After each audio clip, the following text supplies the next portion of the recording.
bienvenue à ce nouveau temps de l'Église ensemble. Nous arrivons à la fin du mois de l'engagement, ce mois particulièrement axé sur la jeunesse de nos églises, et nous la terminons avec le JA Boost, un moment de rencontre inter-église dans 6 églises accueillantes.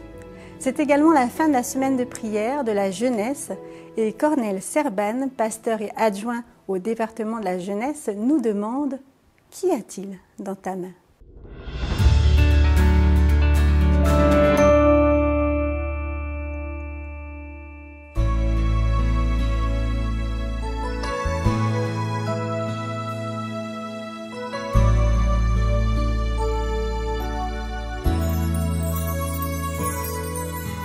C'est auprès de Dieu que je veux me tenir. Il est mon Seigneur, mon roi. C'est auprès de Dieu que je peux ressentir tout l'amour qu'il a pour moi. C'est auprès de Dieu je voudrais grandir, entendre le son de sa voix. Je viens devant le trône, par ta grâce je me tiens, en ta présence je lève les yeux vers le lieu saint. Pour contempler ta face, je veux rester près de toi.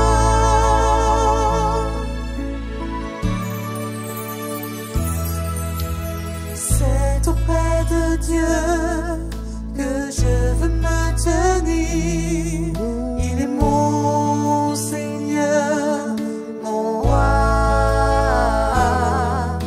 C'est auprès de Dieu je peux ressentir tout l'amour qu'il a pour moi. C'est auprès de Dieu que je voudrais grandir, entendre le son de sa voix. Je viens devant le trône. Je me tiens, en ta présence je lève les yeux vers le lieu saint pour contempler ta face. Je veux rester près de toi. Je viens devant le trône, par ta grâce je me tiens, en ta présence je lève les yeux vers le lieu saint pour contempler ta face. Je veux rester près de toi. Je veux rester près de toi. Je veux rester près de toi.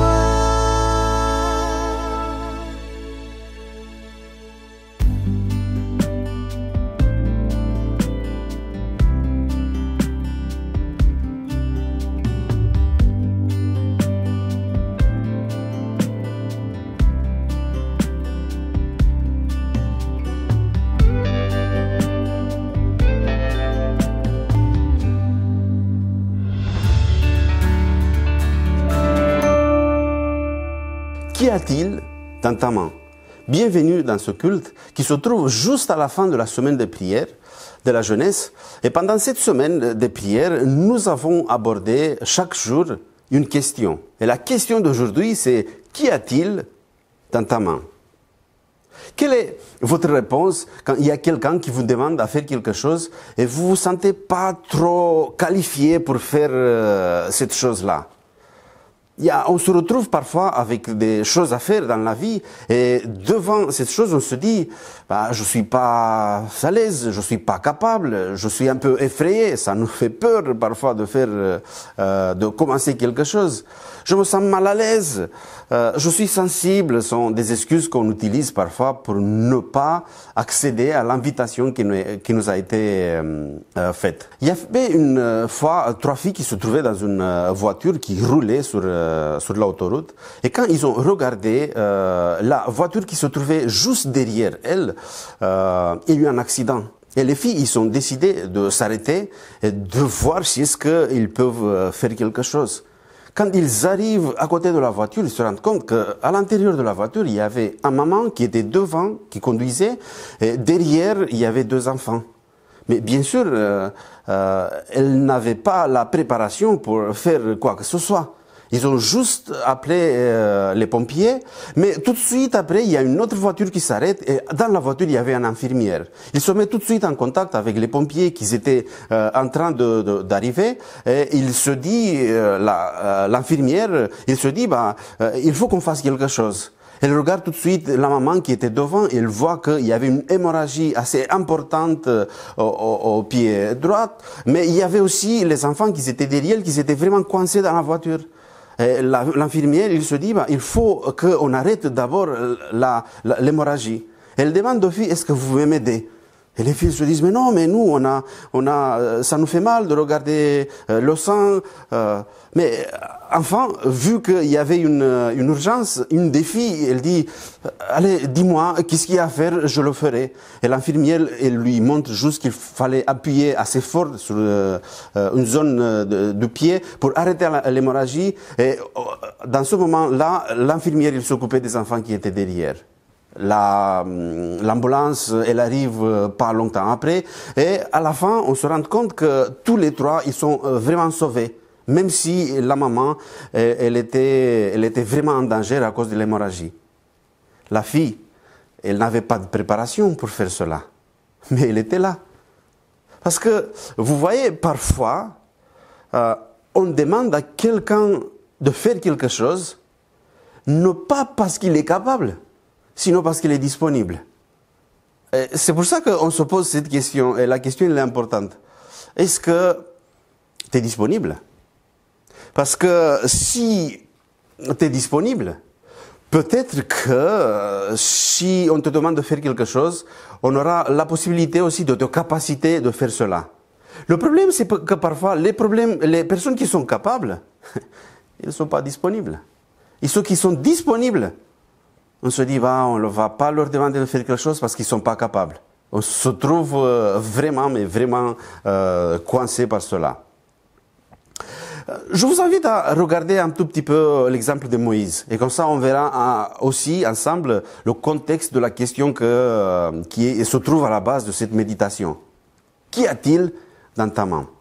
Je vous invite à voir un tout petit peu le contexte de cette question. Parce qu'en fait, c'est une question que Dieu avait posée à Moïse.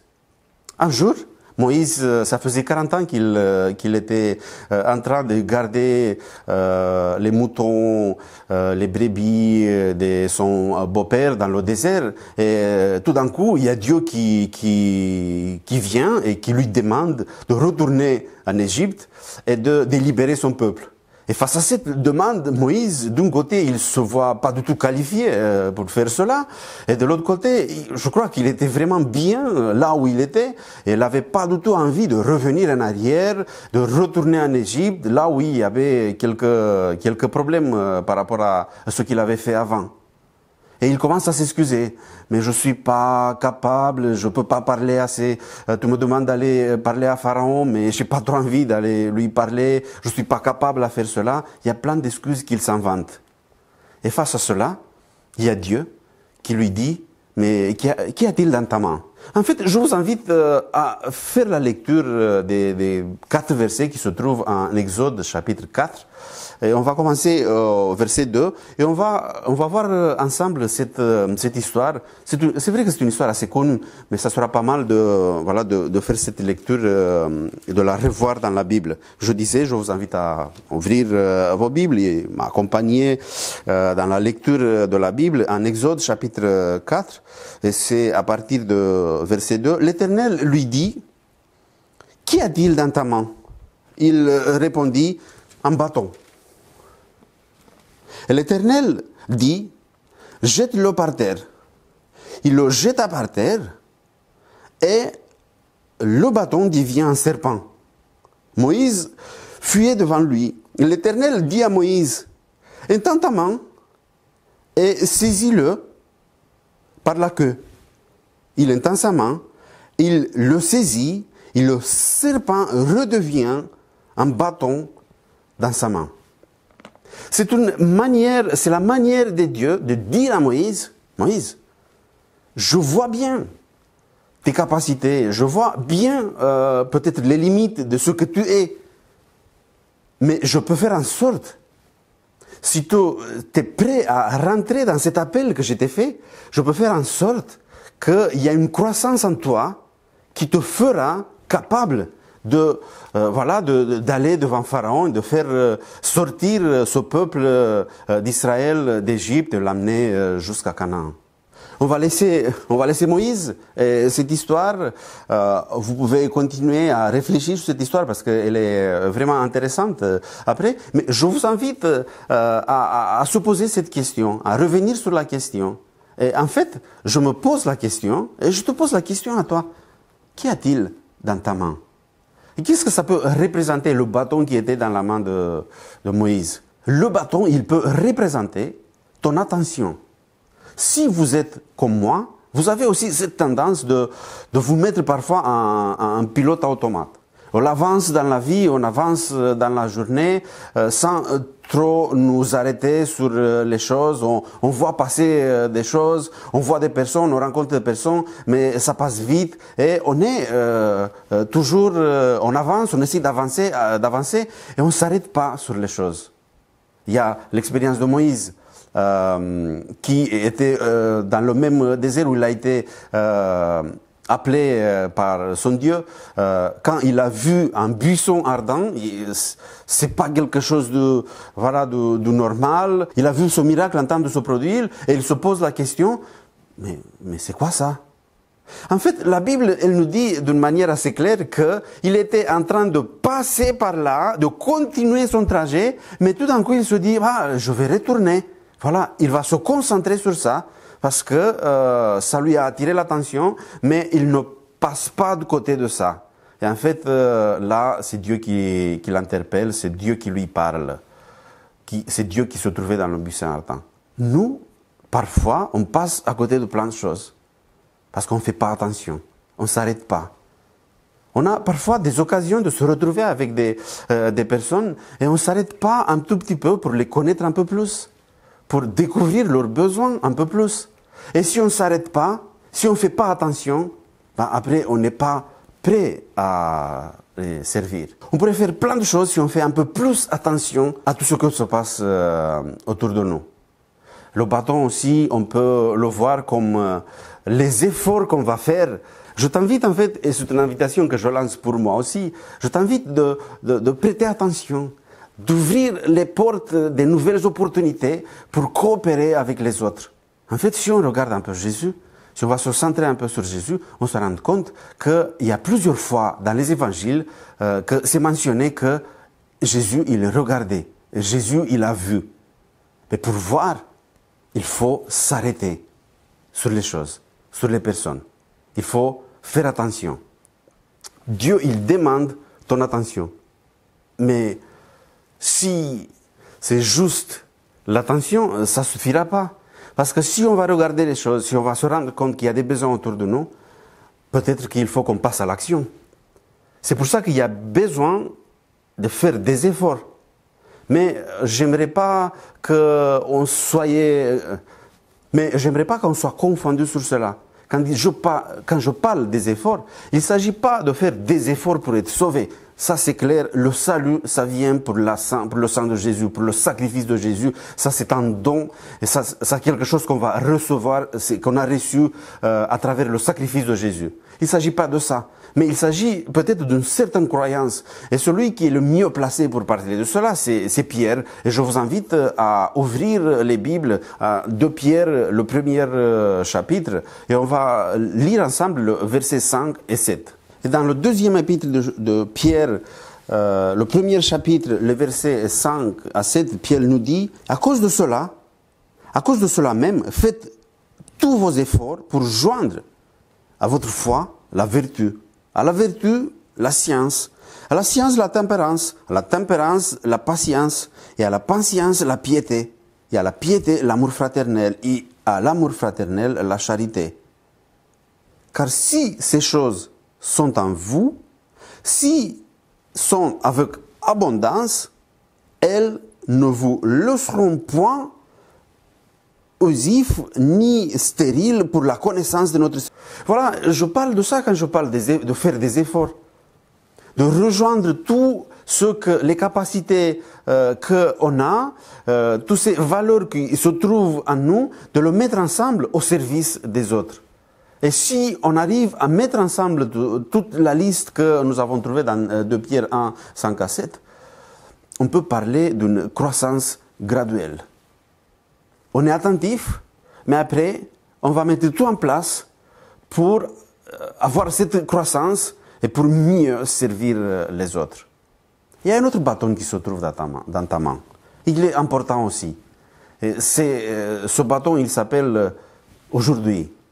C'est aujourd'hui le moment. C'est aujourd'hui que tu peux changer les choses. C'est aujourd'hui que tu peux décider de faire attention à tout ce qui se passe autour de toi et de faire des efforts pour se mettre à disposition des autres, à servir les autres, pour se mettre à disposition du Seigneur.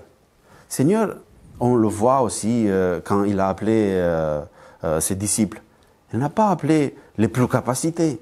Il n'a pas appelé les plus ceux qui étaient déjà prêts à rentrer et à faire quelque chose. Il a appelé, peut-être qu'il a appelé plusieurs, mais ceux qui sont disponibles, ceux qui étaient disponibles, ils ont dit oui, je te suis. Et après, à partir de ce moment-là, il commence la capacitation de ceux qui étaient autour de Jésus. Il ne fallait pas peut-être se dire aujourd'hui, ah, je ne suis pas capable. Parce que ce dont Dieu il a besoin, c'était ta disponibilité. Et après, à partir de cette disponibilité, il y aura une croissance, il y aura quelque chose à faire, parce qu'il y a toujours quelque chose à faire, et surtout quand il s'agit de servir le Seigneur et quand il s'agit de servir les autres. La question qu'on se pose aujourd'hui, c'est qu'est-ce qu'il y a dans ta main? Cette simple métaphore te rappelle que Dieu te demande d'être disponible parce qu'il veut te rendre capable. Merci au pasteur Cornel Serban pour ce message qui, j'espère, t'a aidé à te rendre compte que tu es capable de faire tellement avec ce que tu as dans ta main aujourd'hui en te rendant disponible à Dieu. Si ce message t'a fait du bien et si tu penses qu'il peut aider quelqu'un d'autre, n'hésite pas à le partager.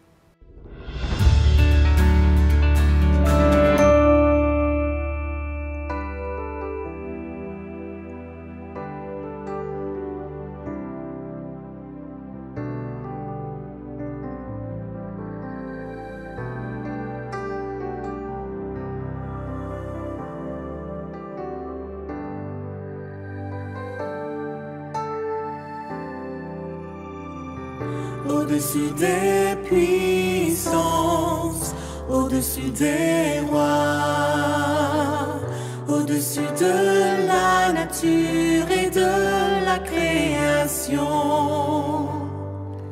au-dessus de tous les plans des hommes sages, bien avant le monde tu existais. Au-dessus des royaumes, au-dessus des trônes, au-dessus des merveilles que ce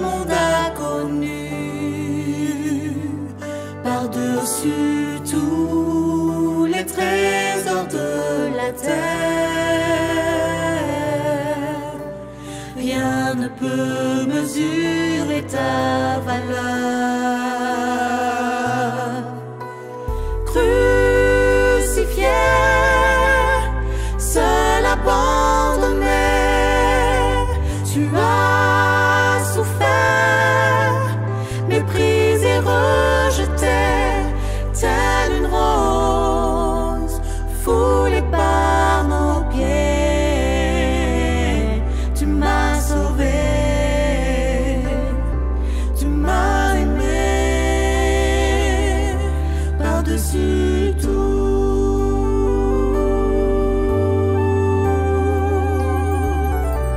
au-dessus des puissances, au-dessus des rois, au-dessus de la nature et de la création, au-dessus de tous les plans des hommes sages. Bien avant le monde, tu existais, au-dessus des royaumes, au-dessus des trônes, au-dessus des merveilles que ce monde a connues, par-dessus tous les trésors de la terre.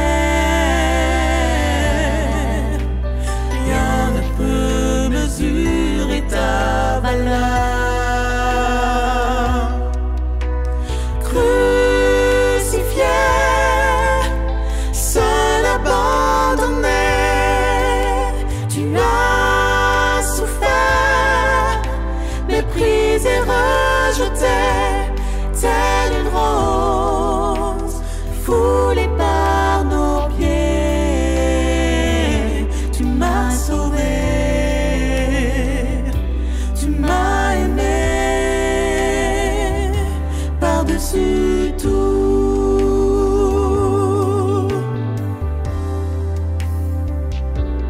telle une rose foulée par nos pieds. Tu m'as sauvé, tu m'as aimé par-dessus tout, telle une rose foulée par nos pieds. Tu m'as sauvé, tu m'as aimé par-dessus tout.